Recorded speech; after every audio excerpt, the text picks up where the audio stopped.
የአርበኞች የድል በዓል በአዲስ አበባ ተከብሯል። ለሀገር መጽናትና ለሉዓላዊነት መከበር የተዋደቁ ለሕዝብ ክብርና ነጻነትም መስዋዕትነትን ከፍለው ሀገር ያስቀጠሉ አርበኛ አባቶች በበዓሉ ታስበዋል። የአሁኑ ትውልድ አርበኝነት አብሮነት ማጉላት፣ ድህነትን ድል መንሳት እንደዚሁም ሰላምን ማጽናትና በተሰማራበት የሥራ መስክ መትጋት ነው ብለዋል። በመሆኑም ይላሉ አባቶቹ ከትናንት አባቶች በክብር የተቀበልናትን ሀገር ከነሙሉ ክብሯ ለትውልድ ለማስረከብ የዘመኑ አርበኛ ሆኖ መገኘት የዚህ ትውልድ የቤት ስራ ነው ይላሉ። ጀግኖች አባቶቻችን ለኛ ሲሉ የከፈሉትን መስዋዕትነት ደግነታቸውን ከነሱ ወርሰን ጀግነታቸውን ከነርሱ ወርሰን በድህነት ላይ ድል ለመንሳት ታጥቀን መነሳት አለብን። በመሳሪያ ከመነጋገር ይልቅ በጠረጴዛ ዙሪያ ቁጭ ብሎ በለበቅ ከማውራት ይልቅ በአንደበት በሐሳብ ሰይፍ ተሞሻልቀን ገዢውን ሐሳብ ወደፊት ማምጣት አለብን። ይሄ እዳ ጀርባችን ላይ አለ። የአሁኑ ትውልድ ብዙ ነገር መማር አለበት። ስለ እውነት ነው። ፍቅርን መማር አለበት። መስራትን መማር አለበት። ይሄ ነገር አንድነትን መማር አለበት። ሰላም መማር አለበት። አርበኝነት ማለት በእያንዳንዱ ዘርፍ ላይ የሚደረጉ ለአገር የሚሰሩ ስራዎች ናቸው። ለምሳሌ መምህራን በመምህርነታቸው ትውልድ የሚቀርጽ ስራ ከሰሩ አርበኞች ናቸው። ኢንጂነሮች ለአገር የሚበጅ ነገሮችን ከሰሩ አገርን በአግባቡ የምትገነባበት ትክክለኛ መሰረተ ልማቶችን ለአገር ከሰሩ እነዚህ አርበኞች ይባላሉ። የጤና ባለሙያዎች በየገጠሩ የጤና ባልደረሰበት አካባቢ ሄደው ህብረተሰባቸውን ማገልገል ይሄ ነው አርበኝነት ማለት። ለኔ አርበኝነትን የምገልጸው በዚህ አግባብ ነው። የአዲስ አበባ ከተማን ወክለው በበዓሉ ላይ የተገኙት የአዲስ አበባ ከተማ ባህል ኪነ ጥበብና ቱሪዝም ቢሮ ኃላፊ ዶክተር ሂሩት ካሳው አዲስ አበባ የአፍሪካውያን የባህል አምባ የኢትዮጵያውያኑም የታሪክ ሙዚየም ናት ብለዋል። መዲናዋ ዘመናዊነትን ተላብሳ ታሪክን ማሰናስ ላይ እየሰራች ነው ያሉት ኃላፊዋ የ4 ኪሎ የአርበኞች ሐውልት የታደሰበት መንገድ እንደዚሁም አካባቢው አንድም ለመዝናናት ምቹ፣ በሌላ መልኩ ደግሞ ታሪክን ለመማርና ለማጥናት አስቻይ ተደርጎ መሰራቱ ለዚህ ተጨባጭ ማሳያ ነው ብለዋል።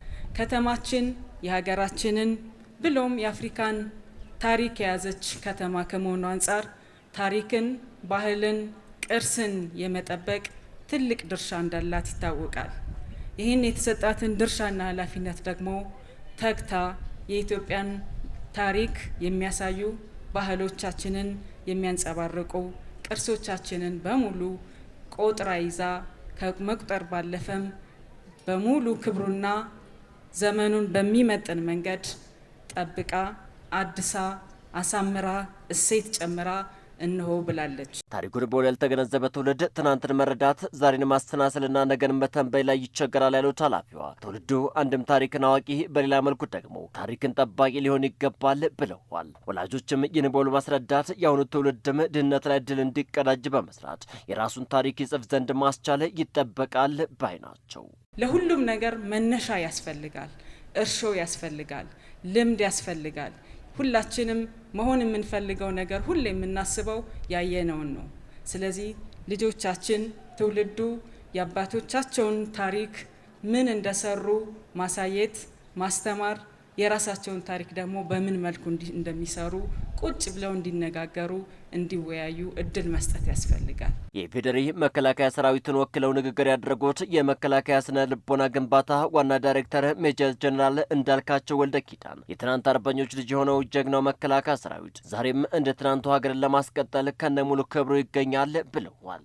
አሁን አገራችን እየገነባችው ያለው የመከላከያ ኃይል አገርን ወደፊት ለማስቀጠል የወሰንና በዚህ ምክንያት ለሚያጋጥሙት ማናቸውን ፈተናዎች ራሱን ያዘጋጀ በሀገርና በሕዝብ ላይ ለሚቃጡ ማናቸውንም ሁኔታዎች እንደቀደሙት ጀግኖች ሁሉ መስዋዕት ለመሆን የቆረጠና እኔ ሞቼ አገሬ ከነክብሯ ትኑር የሚል ቁጭት የገባው ገለልተኛና ፕሮፌሽናል ሰራዊት እንደሆነ በዚህ አጋጣሚ ለመግለጽ እፈልጋለሁ። የጥንታዊት ኢትዮጵያ ጀግኖች አርበኞች ፕሬዝዳንት ልጅ ዳንኤል ጆቴ መስፍን በበኩላቸው ባህሉን ስናከብር አንድም የትናንትና አባቶች የነጻነት ተጋድሎ በማሰብ በሌላ መልኩ ድህነትን ድል በመንሳት የራስን ታሪክ ለማስመዝገብ መትጋት የዚህ ትውልድ የቤት ስራ ሆኖ ነው ብለዋል።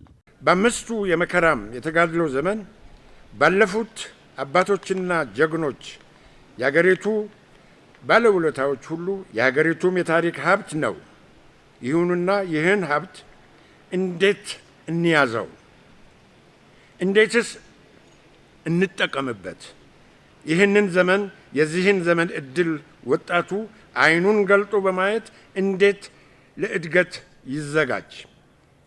እንዴትስ ይህችን ሀገርና የገዛ ሕይወቱን በማሻሻል የማያደራድርና የተከበረ ትውልድ ይሁን የሚል ሐሳብ ሸክም አለብን።